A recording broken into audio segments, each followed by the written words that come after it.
பச்சை விளக்கு திரைப்படத்தை பொறுத்த வரைக்கும் சௌகார் ஜானகி, விஜயகுமாரி, புஷ்பலதா 3 பேர்.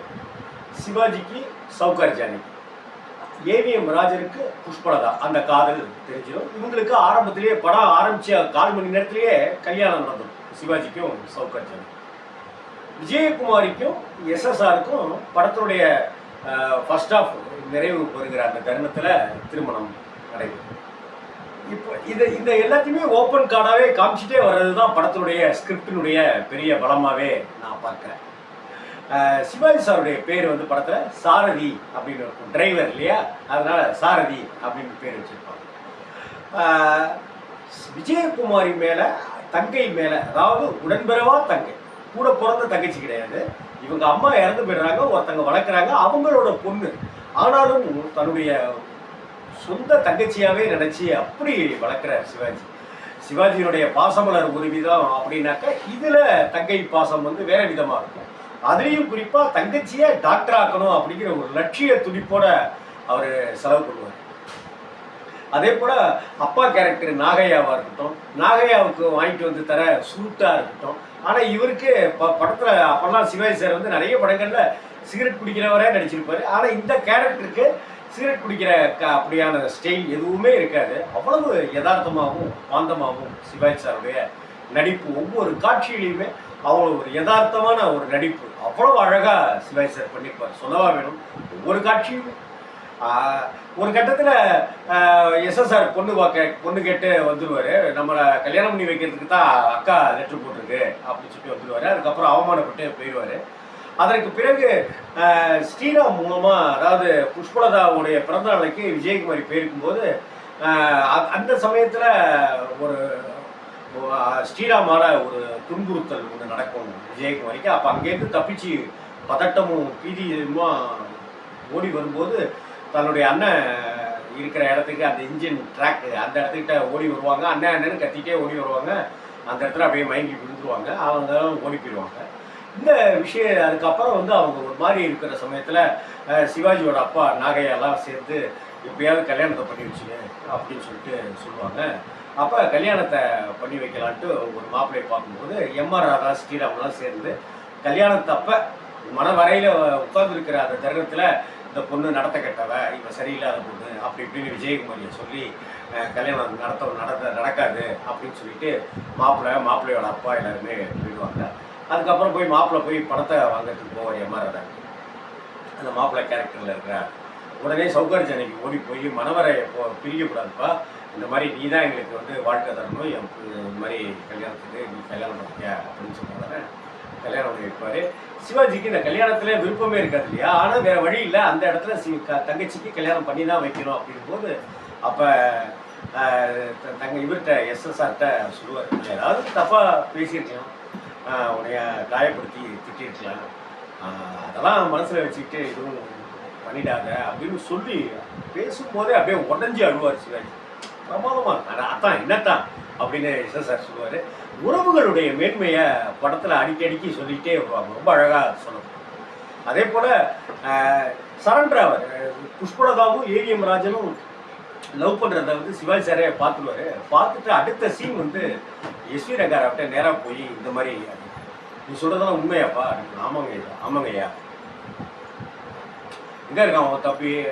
என்ன செய்யலான்ற, நீங்கள் என்ன முடிவு எடுத்தாலும் சரிங்கய்யா, அதுக்கு நான் கட்டுப்படுறேன் அப்படின்னு சிவாஜி சொல்லுவார். உன் தம்பி எங்கள் வாசலில் தான் நிற்கிறான், கூப்பிட்டு வருவாங்க. பொண்ணையும் கூப்பிட்டு வர சொல்லுவார். அதாவது தன்னுடைய மகளையும் வர சொல்லியிருப்பார். சிவாஜியோட தம்பி ஏவிஎம் ராஜன் வருவார். அப்போ 2 பேர்ட்டையும், என்னம்மா அது அம்பியாபதி அமராவதியா நீங்கள் மாறுறீங்க, சாரதியை வந்து கப்பராக்குறீங்க, என்னை வந்து குலோத்துங்கன் ஆக்குறீங்க, என்ன நினச்சிட்டு இருக்கீங்க? இதை கல்யாணம் நடக்காதுனாக்கா இறந்து போயிடுவோம் அப்படின்னு சொல்லிட்டு சொல்லுவாங்க. அப்புறமா இந்த கல்யாணத்துக்கு நான் சம்மதிக்கிறேன், 2 பேருக்கு நான் கல்யாணம் பண்ணிக்கிறேன் அப்படின்னு சொல்லுவேன். ஆனால் ஒரு கண்டிஷன், 2 வருஷம் பார்க்காம பேசாமல் பிரிஞ்சிருக்கணும் அப்படின்னு சொல்லிட்டு சொல்லுவாங்க. அப்பா என்னப்பா இது, ஏமா இந்த காதல் இல்லைன்னாக்கா சாகிறதுக்கே முடிவாயிட்டேன், நீங்கள் கல்யாணம் நடக்க போகுதுன்னு உறுதியாக தெரிஞ்சு ஒரு 2 வருஷம் பார்க்காம பேசாமல் இருக்கணும். அதுக்குள்ளார அவனும் ஒரு நல்ல நினைக்கு வரும். அப்படின்னு சொல்லுவார். ஐயா என்ன உங்களுடைய மனசை நான் என்ன சொல்கிறதுன்னே தெரியல அப்படின்னு சொல்லிட்டு வியந்து சிவாஜி சார் இருப்பார். சிவாஜி சாருக்கும் ஒரு எஸ் வி ரங்காராவுக்கும் அந்த இடத்துல ஒரு போட்டி. சிவாஜி சார் எம்ஆர் ராதாவும் பேசுகிற காட்சிகள் எல்லாத்துலேயும் சிவாஜியா எம்ஆர் ராதாவா, சிவாஜியா எம்ஆர் ராதாவான்னு ஒரு போட்டி இருக்கும். அங்கே என்னடாக்கா சைலண்ட்டாக நாகையா ஸ்கோர் பண்ணிகிட்டே இருப்பார். அங்கே அப்படியே சாந்த சுரூபமாக இருக்கிற அந்த சவுகார் ஜானகியினுடைய அந்த கதாபாத்திரம் ஒரு தாய்மையே கருணையாக முகமாக கொண்டு சவுகார் ஜானகியினுடைய கதாபாத்திரம் அங்கே அசால்ட்டாக ஸ்கோர் பண்ணிகிட்டே இருக்கும். விஜயகுமாரி நடிப்பெல்லாம் சொல்லவே தேவை. எஸ்எஸ்ஆர் ஒரு அப்பாவித்தனமாகவே இருக்கிற அந்த வெள்ளந்தித்தனத்தை அவ்வளவு அழகாக அவர் காமிச்சிருப்பார். ஏவிஎம் ராஜன் தனக்கே உண்டான வழக்கமான பாணியில் பண்ணியிருப்பார். புஷ்பலதாவும் அப்படித்தான். நாகேஷனுடைய நடிப்பு இந்த படத்தில் அவ்வளவு பிரமாதமாக ஒரு சீன் வந்து இயேசு ஆங்கில இந்தியனாவே இயேசு நின்று பேசுவார். இயேசு உன்னைய வந்து யாரும் புரிஞ்சிக்காம உன்னைய வந்து எல்லாரும் சிலுவையில் அரைஞ்சாங்க. என்னோட சீஃப் சாரதியையும் இந்த மாதிரி சிலுவையில் அரைகிற மாதிரி எல்லாரும் குடும்பப்படுத்துகிறாங்க. அவர் எனக்கு தெரிஞ்சு யாருக்கும் கெட்டது எதுவும் செஞ்சதில்லை. அவருக்கே இவ்வளவு தண்டனைலாம் கொடுக்குறேன். ஒருவேளை எனக்கு தெரியாமல் உனக்கு அவர் ஏதாவது ஒரு கெட்டது செஞ்சுருக்கிறதா நீ நினச்சிருந்தனாலும் அவரை நீ மன்னிச்சிரு எனக்காக அப்படின்னு ஒரு டைலாக் ரொம்ப பிரமாதமாக இருக்கும். அந்த சீன் அவ்வளோ அழகாக இருக்கும். அதே போல் அந்த இந்த மாதிரி அவருக்கு அடுக்கடுக்காக சோதனைகள் வந்துக்கிட்டே இருக்கு அப்படின்னு சொல்லி தன்னுடைய மனைவிகிட்ட சொல்லி அழுவார், ஃபீல் பண்ணுவார். அதுவும் ரொம்ப அழகாக கையாளும். அதே போல் எஸ்எஸ்ஆர் வந்து சிவாஜி சார் வந்து இவ்வளவு கடன்பட்டு தன்னுடைய தங்கையை படிக்க வச்சுருக்காரு அப்படின்னு ஒரு விஷயம் தெரியும். அதாவது திருமணம் நடந்திருக்கு எஸ்எஸ்ஆருக்கும் விஜயகுமாரிக்கும். அப்படி திருமணம் நடந்த பிற்பாடு அவங்க அந்த அன்னைக்கு நடந்த அந்த சம்பவத்தினுடைய தாக்கத்திலேயே விஜயகுமாரி இருப்பாங்க. சிவாஜி சார் வந்து ஏமா அப்படி இருக்க அப்படின்னு சொல்லி கேட்பாரு. ஒரு கட்டத்தில் மயங்கி விழுந்துருவாங்க. எஸ்எஸ்ஆர் ஓடி போய் சொல்லி ஏமா உனக்கு ஒரு வேளை இந்த கல்யாணத்தில் இஷ்டம் இல்லையாம்மா அப்படின்னு கேட்பாரு.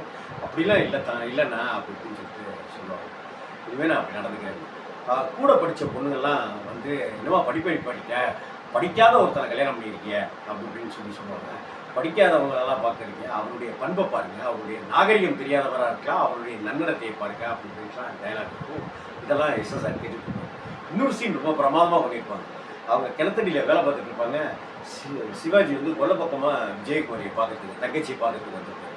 அப்போ என்ன அப்படின்னு சொல்லும்போது சிவாஜி உனக்கு இஷ்டம் தானே, உனக்கு பாவம் அவன் ரொம்ப நல்லவம்மா அப்பாவிப்பாங்க, அவனுடைய மனசு நோக்காமல் நடந்துக்க மாட்டேங்க அப்படி இப்படின்னு சொல்லுவாங்க. ஒருவேளை நீ படித்த பொண்ணு அவன் படிக்காதவங்கிறதுனால தான் நீ அவனை ஏற்றுக்கலையோ அப்படிங்கிற மாதிரி எனக்கு வர ஒரு குற்ற உணர்ச்சி இருக்குமா அப்படி இப்படின்னு சொல்லும்போது இதெல்லாம் எஸ்எஸ்ஆர் கேட்டுகிட்டே இருப்பேன். அவனுக்கு முன்னாடி இதெல்லாம் நான் எப்பயும் அவனுக்கு சொல்லுவேன். அதனால தான் நான் தனியாக வந்து சொல்கிறேன். இல்லைண்ணா இனிமேல் நீங்களோ அவரோ யாரும் கவலைப்பட முடியாது, நான் நடந்துக்க மாட்டேண்ணா, நான் மனசை நான் தேர்த்திக்கிறேன் அப்படின்னு சொல்லிட்டு கணவரோட அந்யோன்யமாவாங்க விஜயகுமாரி. அதற்கு அடுத்தாப்பில் சமையலே பண்ணி வச்சுருப்பாங்க. பாயசம் பண்ணி வச்சுருப்பாங்க. எங்கள் அண்ணனுக்கு பிடிக்கும் அப்படின்னா முதல்ல பூஜாவில் கொடு அப்படின்னு சொல்லிட்டு போவாங்க. அந்த ஒரு காட்சி ரொம்ப பிரமாதமாக பண்ணியிருப்பாங்க. நாகேஷ் வந்து அந்த லூப் லைனில் இருப்பார். நாகேஷை போய் பார்த்துட்டு எங்கே எங்கள் அத்தான் அப்படின்னு சொல்லி கேட்பாரு. சிமி ரூமில் இருக்காங்க, அதிகாரியோட ரூமில் இருக்காங்க. அதிகாரி வந்து எஸ் வி ரங்காராவ். அங்கே வந்து சிவாஜி வந்து பேசிட்டாங்க. அப்போ இந்த மாதிரி உங்களுடைய தங்கையினுடைய இந்த இதுக்கு காரணமே படிப்பு நிப்பாட்டினருக்கு கெட்ட பேர் வந்ததுக்கு காரணமே என் பையன்தான் அப்படின்னு தெரிஞ்சு கூட என்கிட்ட நீ எதுவும் சொல்லலையே தம்பி, உங்களுடைய நல்ல மனசியா சாரதி அப்படின்னு சிவாஜியை சொல்லிகிட்டே இருப்பார். அப்போ வந்து நாகேஷ் உள்ள வந்து இந்த மாதிரி சீஃபோட மச்சினை வந்துருக்காரு அப்படின்னு உள்ளே வர சொல்லு சார், இவனா பசுபதியா உள்ளே வர சொல்லு அப்படின்னு உள்ளே வந்தோன்னே இந்த மாதிரி பாயசம் கொண்டு வந்திருக்கேன் அப்படின்ட்டு நான் இப்போ ஒரு விஷயம் சொல்ல போகிறேன், நீங்கள் எதுவும் தப்பாக எடுத்துக்கோங்க. அவள் படித்தவன், நான் படிக்காத பையன், ஆனால் நான் உங்களுக்கு முன்னாடி நான் வேறு வழியில் சொல்கிறேன் அப்படின்னு அவர் சொல்கிற விஷயம் எல்லாமே சிவாஜிக்கும் எஸ் வி ரங்காராவுக்கும் ஒரு பயத்தை கொடுத்துரும். அதனால் இந்த கல்யாணத்தை வந்து பிரிச்சுக்கலாம், டைவர்ஸ் பண்ணிக்கலாம் அப்படின்னு எஸ்எஸ்ஆர் சொல்கிற அது மாதிரியான ஒரு தோரணை அந்த இடத்துல. அப்போ அப்படி சொல்லிகிட்டே இருக்கும்போது டேய் என்னடா பசுபதி பெசாமடுறா அப்படின்னு சிவாஜி இருப்பா அவர் சொல்கிறது சரிப்பா என்னப்பா சொல்லுப்பா அப்படின்னுவார்.